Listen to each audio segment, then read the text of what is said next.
Hi all, welcome to another video of Business Economics. നമ്മൾ ഇന്ന് business എക്കണോമിക്സിൻ്റെ second module foundations of demand and supply എന്ന ഏരിയയാണ് discuss ചെയ്യുന്നത്. ഇതിൻ്റെ ഫസ്റ്റ് മൊഡ്യൂൾ നമ്മൾ ഓൾറെഡി ഡിസ്കസ് ചെയ്ത് കഴിഞ്ഞതാണ്. അത് കാണാത്തവർക്കായിട്ട് ആ വീഡിയോയുടെ ലിങ്ക് ഞാൻ ഡിസ്ക്രിപ്ഷനിൽ കൊടുത്തിട്ടുണ്ട്. ഓക്കെ, ഇതിലാദ്യം തന്നെ എന്താണ് കൺസ്യൂമർ ഡിമാൻഡിൻ്റെ ക്യാരക്ടറിസ്റ്റിക്സ്. കൺസ്യൂമർ ഡിമാൻഡ് എന്ന് പറഞ്ഞാൽ എന്താ? ഡിമാൻഡ്, കൺസ്യൂമർ എത്രത്തോളം ഓരോ പ്രൊഡക്റ്റ് ഡിമാൻഡ് ചെയ്യുന്നു എന്നുള്ളതാണ് കൺസ്യൂമർ ഡിമാൻഡ്. എന്നാൽ ഇതിന് കുറേ പ്രത്യേകതകളുണ്ട്, ക്യാരക്ടറിസ്റ്റിക്സ് ഉണ്ട്. സോ അതെന്തൊക്കെയാണെന്ന് നോക്കാം ആദ്യം. First one, it is dynamic in nature. Consumer demand dynamic ആണെന്നാണ് പറയുക. Dynamic means it never stays the same. എന്താണ്? ഒരിക്കലും ഒരുപോലെ നിൽക്കില്ല, അത് മാറിക്കൊണ്ടേയിരിക്കും, ചേഞ്ച് ചെയ്തുകൊണ്ടേയിരിക്കും. കൺസ്യൂമേഴ്സിൻ്റെ ടേസ്റ്റ് ആൻഡ് പ്രിഫറൻസ് മാറുന്നതിനനുസരിച്ചിട്ട്, മാർക്കറ്റ് കണ്ടീഷൻ ചേഞ്ച് ചെയ്യുന്നതിനനുസരിച്ചിട്ട്, ഈവൻ വെതർ ചേഞ്ച് ചെയ്യുന്നതിനനുസരിച്ചിട്ട് കൺസ്യൂമേഴ്സിൻ്റെ ഡിമാൻഡ് മാറിക്കൊണ്ടേയിരിക്കും. അതുകൊണ്ടാണ് ഇതിനെ ഡൈനാമിക് ഇൻ നേച്ചർ എന്ന് പറയുന്നത്. ഇനി ഇതിൻ്റെ രണ്ടാമത്തെ പ്രത്യേകത എന്ന് പറയുന്നത് ഇറ്റ് ഡിപ്പെൻഡ്സ് ഓൺ പ്രൈസ്. പ്രൊഡക്റ്റിൻ്റെ പ്രൈസ് അനുസരിച്ചിട്ടായിരിക്കും കൺസ്യൂമറിൻ്റെ ഡിമാൻഡ്. നമ്മൾ ലോ ഓഫ് ഡിമാൻഡിലും അത് തന്നെയാണ് പഠിച്ചതല്ലേ. പ്രൊഡക്റ്റിൻ്റെ പ്രൈസ് കൂടുമ്പോൾ ഡിമാൻഡ് കുറയും, പ്രൈസ് കുറയുമ്പോൾ ഡിമാൻഡ് കൂടും. അങ്ങനെ ഡിമാൻഡ് പ്രൈസിനെ ബേസ് ചെയ്തിട്ടാണ് കൺസ്യൂമേഴ്സിൻ്റെ ഡിമാൻഡ് ഉള്ളത്. Next one, it depends on supply. ഡിമാൻഡും സപ്ലൈയും തമ്മിലും ബന്ധമുണ്ട്. അതായത് ഒരു പ്രൊഡക്റ്റ് ഇഷ്ടംപോലെ അവൈലബിൾ ആണ്, സപ്ലൈ കൂടുതലാണ്, മാർക്കറ്റിൽ ആവശ്യത്തിന് അധികം അവൈലബിൾ ആണെങ്കിൽ അതിനോടുള്ള ഡിമാൻഡ് കുറവായിരിക്കും. എന്നാൽ റെയർലി അവൈലബിൾ ആയ പ്രൊഡക്റ്റൊക്കെ വരികയാണെങ്കിൽ അതിന് ഡിമാൻഡ് കൂടുതലായിരിക്കും. സോ സപ്ലൈ അനുസരിച്ചിട്ടും അല്ലെങ്കിൽ സപ്ലൈയിൽ വ്യത്യാസം വരുന്നതിനനുസരിച്ചിട്ടും ഡിമാൻഡിൽ വ്യത്യാസം വരാം. Next one, demand depends on the competition. Competition base ചെയ്തിട്ട് ഡിമാൻഡിൽ വ്യത്യാസം വരുന്നുണ്ട്. ഒരു ഉദാഹരണം പറയാനാണെങ്കിൽ, ഇപ്പോൾ ഒരു മോണോപ്പൊളി, അതായത് മാർക്കറ്റിൽ ആ ഒരു പെർട്ടിക്കുലർ പ്രൊഡക്റ്റ് ഉൽപ്പാദിപ്പിക്കുന്ന ഒരു പ്രൊഡ്യൂസർ മാത്രമേ ഉള്ളൂ എങ്കിൽ അവർ മോണോപ്പൊളിയാണെന്ന് പറയാം അല്ലേ. അപ്പം അങ്ങനെയുള്ള പ്രൊഡക്റ്റിന്, അല്ലെങ്കിൽ ഒരു മോണോപ്പൊളി പ്രൊഡക്റ്റ് ആണെങ്കിൽ അതിന് ഡിമാൻഡ് കൂടുതലായിരിക്കും. കാരണം വേറെ എവിടെ നിന്നും കൺസ്യൂമേഴ്സിന് വാങ്ങാനില്ല. അതേസമയം കോമ്പറ്റീറ്റേഴ്സ് വരികയാണെങ്കിൽ, അതിന് ഓപ്പോസിറ്റായിട്ട് മറ്റൊരു പ്രൊഡക്റ്റ് വരികയാണെങ്കിൽ ഡിമാൻഡ് കുറയും. എന്തായാലും പകുതി അല്ലെങ്കിൽ കുറച്ച് ആൾക്കാരെങ്കിലും മറ്റു പ്രൊഡക്റ്റ് ഓപ്റ്റ് ചെയ്യും. ഓക്കെ, അപ്പോൾ കോമ്പറ്റീഷൻ അനുസരിച്ച് ഡിമാൻഡ് മാറ്റങ്ങൾ വരാം.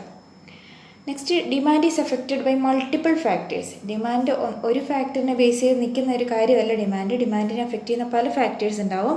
കൺസ്യൂമറുടെ income, taste and preference, prices of related goods, expectations എന്ന് പറഞ്ഞ പല ഫാക്ടേഴ്സ്, അത് നമ്മൾ ഡിസ്കസ് ചെയ്ത കാര്യമാണ്. ഇപ്പോൾ ഡിമാൻഡിനെ എഫക്റ്റ് ചെയ്യുന്ന factors. So demand is affected by multiple factors. Last one ആണ് demand is based on willingness and ability to pay. Demand എന്ന് പറയുന്നത് കൺസ്യൂമറിൻ്റെ വില്ലിങ്നെസ്സും എബിലിറ്റി ടു പേയും നോക്കിയിട്ടാണ്. കൺസ്യൂമറിന് ഒരു വസ്തുവിനോട് താല്പര്യമുണ്ട്, എന്നാൽ അത് വാങ്ങാനുള്ള കേപ്പബിലിറ്റി ഇല്ല, അതിനുള്ള ഇൻകം കയ്യിലില്ലെങ്കിൽ അത് ഡിമാൻഡായി മാറുന്നില്ല. ഓക്കെ, അല്ലെങ്കിൽ ഒരു വസ്തു ഇഷ്ടമാണ് എന്നാൽ വാങ്ങാൻ താല്പര്യമില്ല എങ്കിലും അത് ഡിമാൻഡായി മാറുന്നില്ല. അപ്പം ഒരു ഡിമാൻഡ് ആവണമെങ്കിൽ ആ പ്രൊഡക്റ്റ് വാങ്ങാനുള്ള വില്ലിങ്നെസ്സും ഉണ്ടാവണം, അത് വാങ്ങാനുള്ള എബിലിറ്റി ഉണ്ടാവണം, എങ്കിൽ മാത്രമേ അത് ഡിമാൻഡായിട്ട് മാറുന്നുള്ളൂ. സോ ഇതൊക്കെയാണ് കൺസ്യൂമർ ഡിമാൻഡിൻ്റെ ക്യാരക്ടറിസ്റ്റിക്സ് എന്ന് പറയുന്നത്. നെക്സ്റ്റ് ഏരിയയാണ് demand analysis. Demand analysis is the process of assessing the demand for A particular product or service in A market. ഒരു പ്രൊഡക്റ്റിൻ്റെയോ ഒരു സർവീസിൻ്റെയോ ഡിമാൻഡ് എത്രത്തോളം ഉണ്ടെന്ന് അസസ് ചെയ്യുന്ന അല്ലെങ്കിൽ അളക്കുന്ന ആ ഒരു പ്രോസസ്സിനെയാണ് ഡിമാൻഡ് അനാലിസിസ് എന്ന് പറയുന്നത്. ഈ ഡിമാൻഡ് അനാലിസിസിന് വേണ്ടിയിട്ട് കൺസ്യൂമേഴ്സിൻ്റെ പർച്ചേസിങ് ഡിസിഷൻസ്, അതായത് പ്രൈസ്, പ്രിഫറൻസസ്, മാർക്കറ്റ് കണ്ടീഷൻസ്, ഇതെല്ലാം എക്സാമിൻ ചെയ്ത്, ഇങ്ങനെയുള്ള ഫാക്ടേഴ്സെല്ലാം എക്സാമിൻ ചെയ്തിട്ടാണ് ഈ ഡിമാൻഡ് അനാലിസിസ് നടത്തുന്നത്. ഓക്കെ, ഈ ഡിമാൻഡ് അനാലിസിസ് നടത്തുന്നതിലൂടെ ബിസിനസ്സുകൾക്ക് നല്ല ബെറ്റർ ഡിസിഷൻ മേക്കിംഗ്, അവർക്ക് പ്രൊഡക്ഷനിലായാലും മാർക്കറ്റിംഗ് സ്ട്രാറ്റജീസിലായാലും സെയിൽസ് ഫോർകാസ്റ്റ് നടത്തുന്നതിനായാലും ഒരു ബെറ്റർ ഡിസിഷൻ മേക്കിംഗ് എടുക്കാൻ വേണ്ടിയിട്ട് ഹെൽപ്ഫുള്ളാണ് ഈ ഡിമാൻഡ് അനാലിസിസ് എന്ന് പറയുന്നത്. ഓക്കെ, ഈ ഡിമാൻഡ് അനാലിസിസ് നടത്താൻ വേരിയസ് അപ്രോച്ചസ് ഉണ്ട്. അതിൽ ഫസ്റ്റ് വൺ ആണ് കാർഡിനൽ യൂട്ടിലിറ്റി അപ്രോച്ച്. ഓക്കെ, കൺസ്യൂമേഴ്സിൻ്റെ ഡിമാൻഡ് അനലൈസ് ചെയ്യുന്ന ഓരോരോ മെത്തേഡ്സ് എന്ന് വേണമെങ്കിൽ പറയാം. Okay, various approaches. അതിൽ ഫസ്റ്റ് വൺ ആണ് cardinal utility approach. Okay, this approach assumes that consumers can measure and assign a numerical value to the satisfaction they get from consuming a good or service. അതായത് ഈ cardinal utility approach പ്രകാരം, അല്ലെങ്കിൽ ഈ cardinal utility approach assume ചെയ്യുന്നത് എന്താണെന്ന് വെച്ചാൽ, കൺസ്യൂമേഴ്സിന് അവർ consume ചെയ്ത product അല്ലെങ്കിൽ സർവീസിന് അവർക്ക് കിട്ടിയിരിക്കുന്ന സാറ്റിസ്ഫാക്ഷൻ. ഓക്കെ, നമ്മളൊരു പ്രൊഡക്റ്റ് വാങ്ങി യൂസ് ചെയ്യുമ്പോൾ നമുക്ക് കിട്ടുന്നൊരു സാറ്റിസ്ഫാക്ഷൻ ഉണ്ടല്ലോ, അതിനെ യൂട്ടിലിറ്റി എന്ന് നമ്മൾ എക്കണോമിക്സിൽ പറയുന്നത് യൂട്ടിലിറ്റി. അത് എത്രത്തോളം ഉണ്ടെന്ന് ഒരു ന്യൂമറിക്കൽ വാല്യൂവിൽ കാണിക്കാൻ വേണ്ടി കൺസ്യൂമേഴ്സിന് സാധിക്കും എന്നൊരു അസംഷനിലാണ് ഈ അപ്രോച്ച് ഉള്ളത്. അതായത് നമ്മളിപ്പോൾ ഒരു ദോശ കഴിച്ചപ്പം നമുക്കതിന് 10 എന്ന് പറഞ്ഞ നമ്പർ കൊടുക്കാൻ വേണ്ടി പറ്റി, അല്ലെങ്കിൽ ഇതിനൊരു 10 മാർക്ക് എന്ന് കൊടുക്കാൻ വേണ്ടി പറ്റി. ഓക്കെ, 10 സാറ്റിസ്ഫാക്ഷനാണ് എനിക്ക് കിട്ടിയത്, അല്ലെങ്കിൽ 8 സാറ്റിസ്ഫാക്ഷനാണ് എനിക്ക് കിട്ടിയത് എന്ന് ഒരു ന്യൂമറിക്കൽ വാല്യൂവിൽ സാറ്റിസ്ഫാക്ഷൻ കാണിക്കാൻ വേണ്ടി കഴിയും എന്ന അസംഷനിലാണ് ഈ അപ്രോച്ച് ഉള്ളത്.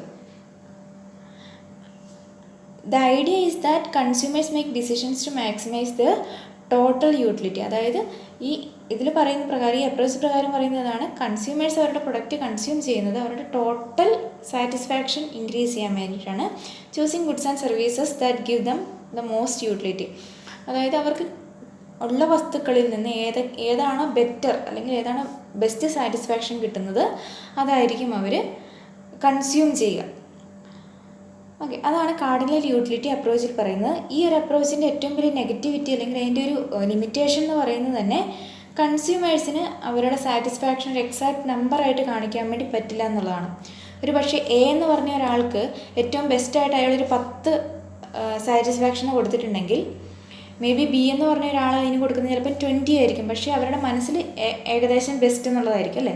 അപ്പോൾ ഒരുപോലെ ഒരു സാറ്റിസ്ഫാക്ഷൻ എല്ലാവർക്കും കാണിക്കാൻ വേണ്ടി, സാറ്റിസ്ഫാക്ഷനെ ന്യൂമറിക്കൽ വാല്യൂവിൽ എല്ലാവർക്കും കാണിക്കാൻ വേണ്ടി പറ്റില്ല എന്നുള്ളതാണ് ഈ കാർഡിനൽ യൂട്ടിലിറ്റി അപ്രോച്ചിൻ്റെ ഒരു ലിമിറ്റേഷൻ എന്ന് പറയുന്നത്.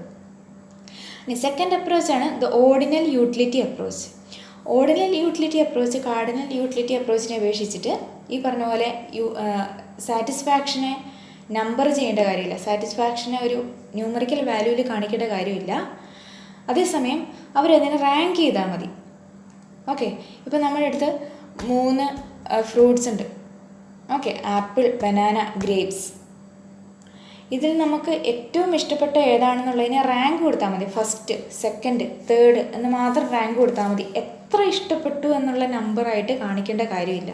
അത് കുറച്ചുകൂടെ പ്രാക്ടിക്കലാണ് അല്ലേ, കുറച്ചുകൂടെ കൺസ്യൂമേഴ്സിന് ചെയ്യാൻ വേണ്ടി പറ്റുന്ന ഒരു കാര്യം അതായിരിക്കും. അത് യൂസ് ചെയ്തിട്ടാണ് ഓർഡിനൽ യൂട്ടിലിറ്റി അപ്രോച്ചിൽ കൺസ്യൂമേഴ്സിൻ്റെ ഡിമാൻഡ് മെഷർ ചെയ്യുന്നത്.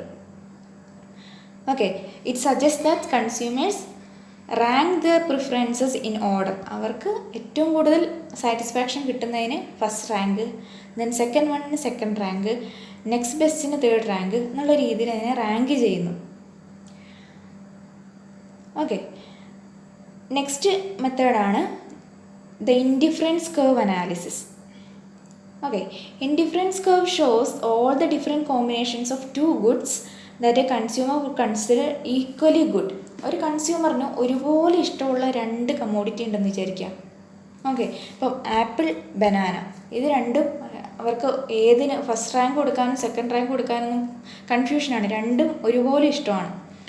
അപ്പോഴാണ് ഇൻഡിഫറൻസ് കർവ് യൂസ് ചെയ്തിട്ട്, അതായത് ആ പ്രൊഡക്റ്റിൻ്റെ പ്രൈസും ബനാനയ്ക്കും ആപ്പിളിനും ഒരേ പ്രൈസ് ആവണമെന്നില്ല അല്ലേ, അപ്പം പ്രൈസിനനുസരിച്ചിട്ട് അവരുടെ ടോട്ടൽ സാറ്റിസ്ഫാക്ഷൻ കൂട്ടാൻ വേണ്ടി, മാക്സിമൈസ് ചെയ്യാൻ വേണ്ടി കൺസ്യൂമർ എങ്ങനെയാണ് ഇതിനെ ഏതൊക്കെ രീതിയിൽ കോമ്പിനേഷൻ എടുക്കും എന്ന് നോക്കുന്നതാണ് indifference curve analysis. The curve helps to understand how consumers balance their spending between different goods. അവരുടെ ടോട്ടൽ കയ്യിലുള്ള പൈസ അല്ലെങ്കിൽ അവർ സ്പെൻഡ് ചെയ്യുന്നത് എങ്ങനെയാണ് ഈ 2 ഗുഡ്സിലും എന്ന് മനസ്സിലാക്കാൻ വേണ്ടിയിട്ട് ഇൻഡിഫറൻസ് കർവ് അനാലിസിസ് ഹെൽപ്പ് ചെയ്യുന്നു.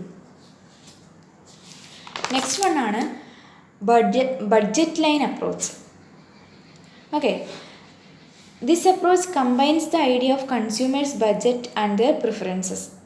ആൾക്കാരുടെ ബഡ്ജറ്റും പ്രിഫറൻസും കൂടെ കമ്പൈൻ ചെയ്ത് നോക്കുന്നതാണ് budget line approach. A budget line represents all combination of 2 goods a consumer can afford based on their income and price of the goods. ഒരു 2 കമ്മോഡിറ്റി അത് എത്ര എണ്ണം വെച്ചിട്ട് അല്ലെങ്കിൽ ഏതൊക്കെ രീതിയിൽ കമ്പൈൻ ചെയ്ത് കൺസ്യൂമേഴ്സിന് വാങ്ങാൻ വേണ്ടി പറ്റും ബേസ്ഡ് ഓൺ ദർ ബഡ്ജറ്റ്, അവരുടെ കയ്യിലുള്ള ബഡ്ജറ്റ് വെച്ചിട്ട് വാങ്ങാൻ വേണ്ടി പറ്റുമെന്ന് അനലൈസ് ചെയ്യുന്നതാണ് ബഡ്ജറ്റ് ലൈൻ അപ്രോച്ച്. നെക്സ്റ്റ് വണ്ണാണ് demand curve approach. Demand curve അപ്രോച്ചാണ് മോസ്റ്റ് പ്രാക്ടിക്കൽ അല്ലെങ്കിൽ ഏറ്റവും കൂടുതൽ യൂസ് ചെയ്യുന്ന ഒരു അപ്രോച്ച് എന്ന് പറയുന്നത് ഡിമാൻഡ് കർവ് അപ്രോച്ചാണ്. നമ്മൾ ലോ ഓഫ് ഡിമാൻഡിൽ പഠിച്ച ഡിമാൻഡ് കർവ് തന്നെ അല്ലേ, അതൊരു ഡൗൺവേർഡ് സ്ലോപ്പിംഗ് കർവ് ആയിരിക്കും. അതിനിപ്പം പ്രൈസിനനുസരിച്ച് ഡിമാൻഡിൽ ചേഞ്ച് ചെയ്യുന്ന എത്രയാണെന്ന് കൃത്യമായിട്ട് മനസ്സിലാക്കാൻ വേണ്ടിയിട്ട് സാധിക്കും.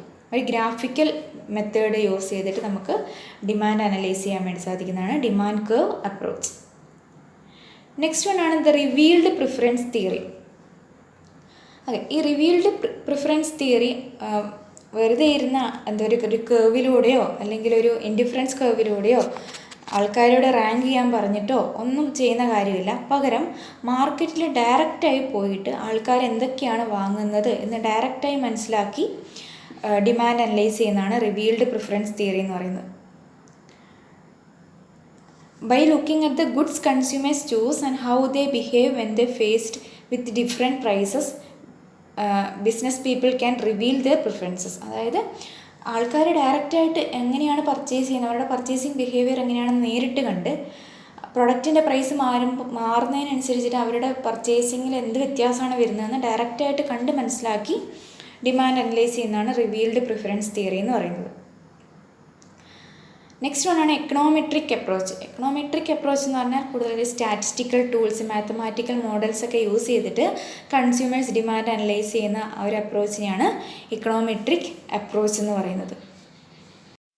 നെക്സ്റ്റ് വണ്ണാണ് മാർജിനൽ യൂട്ടിലിറ്റി തിയറി. എക്കണോമിക്സിലെ ഒരു തിയറിയാണ് മാർജിനൽ യൂട്ടിലിറ്റി തിയറി. അതായത് കൺസ്യൂമേഴ്സിൻ്റെ ബൈയിങ് ബിഹേവിയർ അവരുടെ സാറ്റിസ്ഫാക്ഷനെ ബേസ് ചെയ്തിട്ടാണ് എന്ന് പറയുന്ന ഒരു തിയറിയാണ്. അതെങ്ങനെയാണെന്ന് നോക്കുന്ന ഒരു തിയറിയാണ് മാർജിനൽ യൂട്ടിലിറ്റി തിയറി എന്ന് പറയുന്നത്. അത് പറയുന്നതിന് മുന്നേ നമുക്ക് എന്താണ് യൂട്ടിലിറ്റി നോക്കാം. ഓക്കെ, ഒരു പ്രൊഡക്റ്റ് ഒരു കൺസ്യൂമർ കൺസ്യൂം ചെയ്യുമ്പോൾ, നമ്മളൊരു പ്രൊഡക്റ്റ് വാങ്ങി അത് യൂസ് ചെയ്യുമ്പോൾ നമുക്ക് കിട്ടുന്ന ഒരു സാറ്റിസ്ഫാക്ഷൻ ഇല്ലേ, ഒരു സംതൃപ്തി കിട്ടൂലേ. ഓക്കെ, അതിനെയാണ് യൂട്ടിലിറ്റി എന്ന് പറയുന്നത്. So utility may be defined as satisfaction derived from the consumption of A commodity. ഒരു കമ്മോഡിറ്റി കൺസ്യൂം ചെയ്യുമ്പോൾ കിട്ടുന്ന സാറ്റിസ്ഫാക്ഷനെയാണ് യൂട്ടിലിറ്റി എന്ന് പറയാം. അതുപോലെ തന്നെ നെക്സ്റ്റ് ഒരു ടേമാണ് മാർജിനൽ യൂട്ടിലിറ്റി. മാർജിനൽ യൂട്ടിലിറ്റി എന്ന് പറഞ്ഞാൽ ഒരു അഡീഷണൽ പ്രൊഡക്റ്റ് കൺസ്യൂം ചെയ്യുമ്പോൾ, അതായത് ആദ്യം ഒരു പ്രൊഡക്റ്റ് കൺസ്യൂം ചെയ്തു, സോ യൂട്ടിലിറ്റി എന്ന് പറയുന്നത് അല്ലെങ്കിൽ സാറ്റിസ്ഫാക്ഷൻ, ഒരു പെർട്ടിക്കുലർ സാറ്റിസ്ഫാക്ഷൻ കിട്ടി. ദെൻ അഡീഷണൽ ഒരു യൂണിറ്റും കൂടെ കൺസ്യൂം ചെയ്യുമ്പോൾ നമുക്ക് കിട്ടുന്ന അഡീഷണൽ സാറ്റിസ്ഫാക്ഷൻ ഉണ്ടല്ലോ, അതിനെയാണ് മാർജിനൽ യൂട്ടിലിറ്റി എന്ന് പറയുന്നത്. It is the additional satisfaction that you get from consuming one more unit of a good or service. Okay, അതായത് നമ്മളൊരു ആദ്യം വിശന്നിരിക്കുമ്പോൾ ഒരു ദോശ കഴിച്ചു, നമുക്കൊരു സാറ്റിസ്ഫാക്ഷൻ കിട്ടി, നമ്മളതിനെ ഒരു ന്യൂമറിക്കൽ വാല്യൂവിൽ 10 കാണിച്ചു. ഓക്കെ, നെക്സ്റ്റ് വീണ്ടും ഒരു ദോശ കൂടെ കഴിച്ചു, അപ്പോൾ നമുക്കൊരു അഡീഷണലി ഒരു 8 സാറ്റിസ്ഫാക്ഷനും കൂടെ കിട്ടി. ഓക്കെ, അങ്ങനെ ഒരു യൂണിറ്റ്, ഒരു അഡീഷണൽ യൂണിറ്റ് കൺസ്യൂം ചെയ്യുമ്പോൾ നമുക്ക് കിട്ടുന്ന സാറ്റിസ്ഫാക്ഷനെയാണ്, നമുക്ക് കിട്ടുന്ന അഡീഷണൽ സാറ്റിസ്ഫാക്ഷനെയാണ് മാർജിനൽ യൂട്ടിലിറ്റി എന്ന് പറയും. അത് മനസ്സിലായെന്ന് വിചാരിക്കുന്നു. അപ്പോൾ നമുക്ക് എന്താണ് മാർജിനൽ യൂട്ടിലിറ്റി തിയറി നോക്കാം. Marginal utility theory is a concept in economics that explains how consumers make decisions about how much of a good or service to buy. Consumers എത്ര മാത്രം ഒരു പെർട്ടിക്കുലർ പ്രൊഡക്റ്റ് അല്ലെങ്കിൽ ഒരു കമ്മോഡിറ്റി വാങ്ങണം എന്ന് അല്ലെങ്കിൽ use ചെയ്യണമെന്ന് തീരുമാനിക്കുന്ന ഒരു കോൺസെപ്റ്റ് ആണ് മാർജിനൽ യൂട്ടിലിറ്റി തിയറി എന്ന് പറയുന്നത്. Okay, it focuses on the idea that people make choices based on their additional satisfaction. ഇതിൽ മെയിനായിട്ടും എന്താണ് ഫോക്കസ് ചെയ്യുന്നത്, ആൾക്കാർ അവർക്ക് കിട്ടുന്ന അഡീഷണൽ സാറ്റിസ്ഫാക്ഷൻ ബേസ് ചെയ്തിട്ടാണ് പർച്ചേസ് ചെയ്യുക, അവരുടെ പ്രൊഡക്റ്റിലേക്ക് ഒരു ഡിമാൻഡ് ഉണ്ടാവുക എന്നുള്ള ഒരു ഇതിനെ ബേസ് ചെയ്തിട്ടാണ് മാർജിനൽ യൂട്ടിലിറ്റി തിയറി പറയുന്നത്. According to marginal utility theory, consumers will continue to buy more of a good until the marginal utility of that good is equal to its price. അതായത് ഈ theory പ്രകാരം പറയുന്നത്, ഒരു വ്യക്തി, ഒരു consumer ഒരു product എത്രത്തോളം കൺസ്യൂം ചെയ്യും, അത് അവരുടെ മാർജിനൽ യൂട്ടിലിറ്റിയും ആ പ്രൊഡക്റ്റിൻ്റെ പ്രൈസും ഈക്വൽ ആവുന്ന ആ ഒരു സിറ്റുവേഷൻ കഴിഞ്ഞാൽ അവർ പിന്നെ വാങ്ങില്ല, ആ പ്രൊഡക്റ്റ് കൺസ്യൂം ചെയ്യില്ല എന്നാണ് ഈ തിയറി പറയുന്നത്. അതായത് നമ്മൾ 10 രൂപയ്ക്ക് ഒരു പ്രൊഡക്റ്റ് വാങ്ങുന്നു. ഓക്കെ, നമ്മൾ ആദ്യം വാങ്ങുമ്പോൾ നമുക്കതൊരു 10 രൂപേനെക്കാട്ടിലും അതിൻ്റെ ഒരു വാല്യൂ കിട്ടി, അതിൽ നിന്നൊരു സാറ്റിസ്ഫാക്ഷൻ കിട്ടി. നെക്സ്റ്റ് വീണ്ടും അത് തന്നെ വാങ്ങിയപ്പോൾ കുറച്ചും കൂടി സാറ്റിസ്ഫാക്ഷൻ കുറഞ്ഞു. ദെൻ എഗെയിൻ അത് വാങ്ങിയപ്പോൾ നമുക്ക് നമ്മുടെ പ്രൈസ് 10 രൂപയ്ക്ക് തുല്യമായ സാറ്റിസ്ഫാക്ഷൻ നമുക്ക് കിട്ടി. എങ്കിൽ ഇനിയും അത് വാങ്ങിയാൽ നമുക്ക് 10 രൂപയിൽ കുറഞ്ഞ സാറ്റിസ്ഫാക്ഷനേ കിട്ടുള്ളൂ, 10 രൂപയ്ക്ക് തുല്യമായ സാറ്റിസ്ഫാക്ഷൻ കിട്ടില്ല. എങ്കിൽ എപ്പോഴാണോ പ്രൈസിന് ഈക്വലായിട്ട് അവർക്ക് സാറ്റിസ്ഫാക്ഷൻ കിട്ടുന്നത്, അവരുടെ മാർജിനൽ യൂട്ടിലിറ്റി എത്തുക, ആ ഒരു സിറ്റുവേഷൻ വരെയായിരിക്കും കൺസ്യൂമേഴ്സ് ആ പ്രൊഡക്റ്റ് ബൈ ചെയ്യുക എന്നാണ് ഈ മാർജിനൽ യൂട്ടിലിറ്റി പറയുന്നത്. ഓക്കെ, അതായത് കൺസ്യൂമേഴ്സ് എപ്പോഴാണ് അവരുടെ പർച്ചേസ് സ്റ്റോപ്പ് ചെയ്യുക, അവർ കൊടുത്ത ആ പ്രൊഡക്റ്റിൻ്റെ പ്രൈസിന് ഈക്വലായിട്ടുള്ള മാർജിനൽ യൂട്ടിലിറ്റി എപ്പോഴാണോ കിട്ടുന്നത് ആ ഒരു പോയിൻ്റ് ഓഫ് ടൈമിൽ അല്ലെങ്കിൽ ആ ഒരു പോയിൻ്റ് വെച്ചിട്ട് കൺസ്യൂമേഴ്സ് പർച്ചേസ് നിർത്തും എന്നാണ് ഈ മാർജിനൽ യൂട്ടിലിറ്റി തിയറി എക്സ്പ്ലെയിൻ ചെയ്യുന്നത്.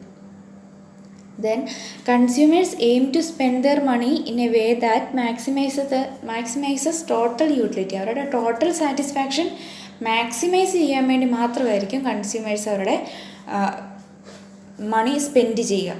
ഓക്കെ, അവർക്ക് കിട്ടുന്ന ടോട്ടൽ സാറ്റിസ്ഫാക്ഷൻ നെഗറ്റീവ് ആക്കാൻ അല്ലെങ്കിൽ കുറയ്ക്കാനായിട്ട് അവരൊരിക്കലും പൈസ സ്പെൻഡ് ചെയ്യില്ല. Okay, this means that they will allocate their budget to goods and services based on where they get the highest marginal utility per rupee spent. നമ്മൾ 1 രൂപ സ്പെൻഡ് ചെയ്താലും നമുക്ക് അഡീഷണൽ സാറ്റിസ്ഫാക്ഷൻ ഏറ്റവും കൂടുതൽ കിട്ടുന്ന എവിടെയാണോ അവിടെയായിരിക്കും കൺസ്യൂമേഴ്സ് സ്പെൻഡ് ചെയ്യുന്നുണ്ടാവുക. അല്ലാതെ ആ 1 രൂപയ്ക്ക് 50 പൈസയുടെ വാല്യൂ കിട്ടുന്ന പ്രൊഡക്റ്റ് ആരും വാങ്ങില്ല എന്നാണ് ഈ മാർജിനൽ യൂട്ടിലിറ്റി തിയറി പറയുന്നത്. അപ്പം ഷോർട്ടായിട്ട് പറയുകയാണെങ്കിൽ മാർജിനൽ യൂട്ടിലിറ്റി തിയറി എന്ന് പറയുന്നത് ആൾക്കാർ കൺസ്യൂം ചെയ്യുന്ന പ്രൊഡക്റ്റിൽ നിന്ന് കിട്ടുന്ന സാറ്റിസ്ഫാക്ഷൻ ബേസ് ചെയ്തിട്ടുള്ള തിയറിയാണ്. ഇതിൽ പറയുന്ന പ്രകാരം കൺസ്യൂമേഴ്സ് പ്രൊഡക്റ്റ് വാങ്ങും തോറും അവർക്ക് അഡീഷണൽ സാറ്റിസ്ഫാക്ഷൻ കിട്ടും, അതിനെയാണ് മാർജിനൽ യൂട്ടിലിറ്റി എന്ന് പറയുന്നത്.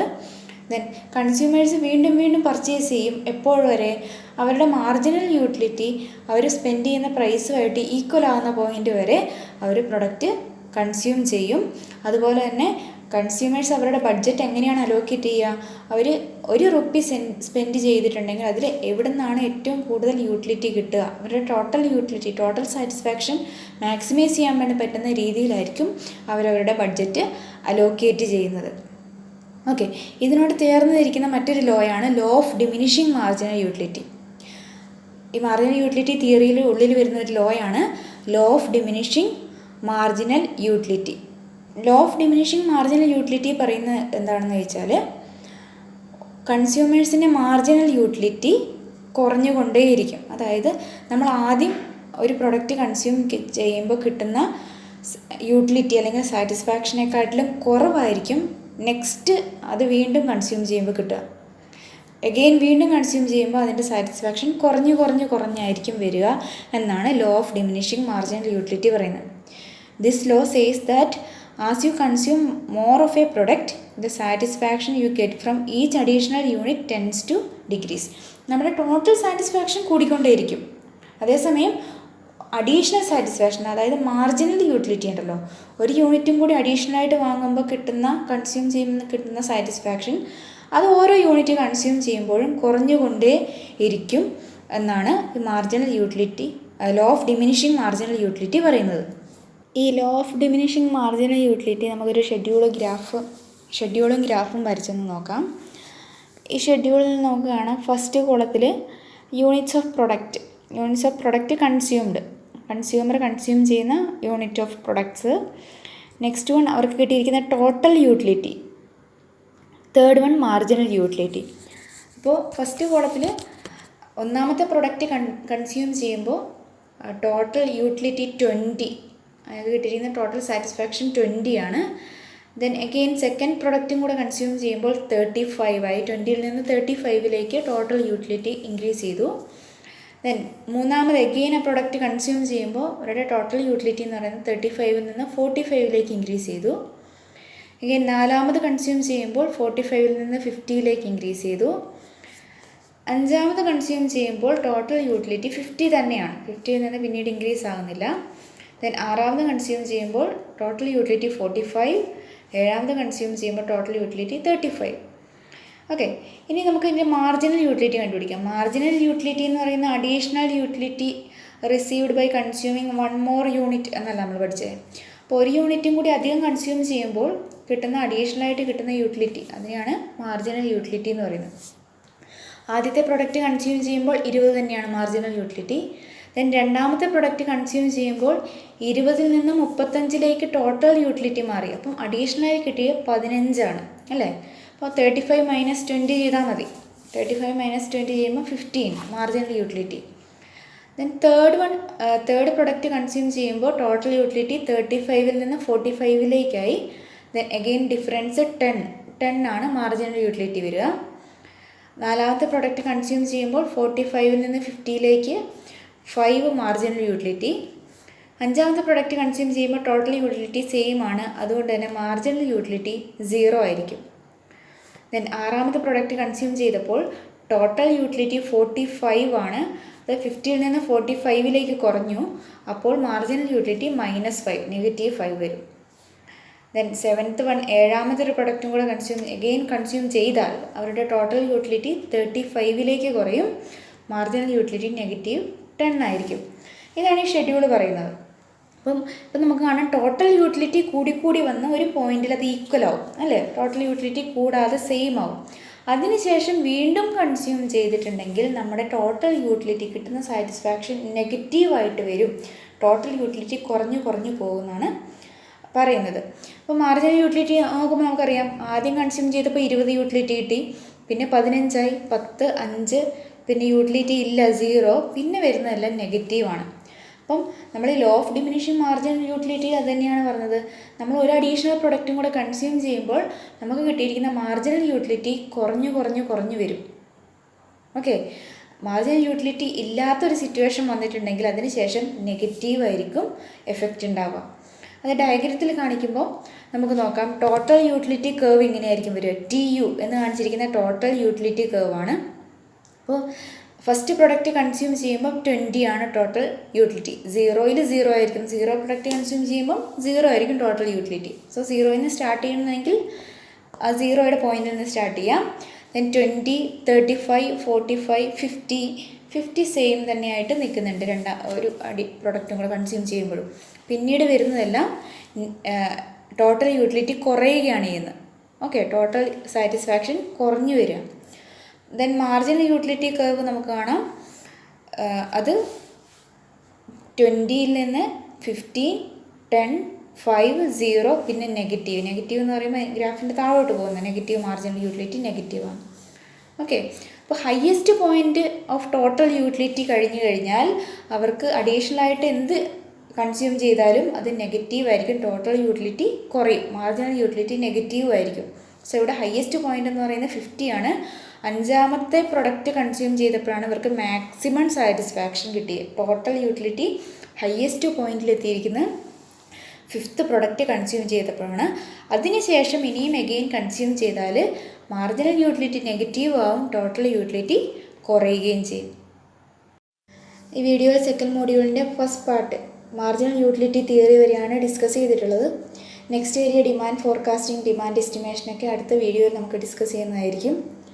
അപ്പോൾ എൻ്റെ ഈ ക്ലാസ് നിങ്ങൾക്ക് ഇഷ്ടമാകുന്നുണ്ടെങ്കിൽ വീഡിയോസ് ലൈക്ക് ചെയ്യുക, അതുപോലെ തന്നെ എൻ്റെ ചാനൽ സബ്സ്ക്രൈബ് ചെയ്യുക. Okay, thank you.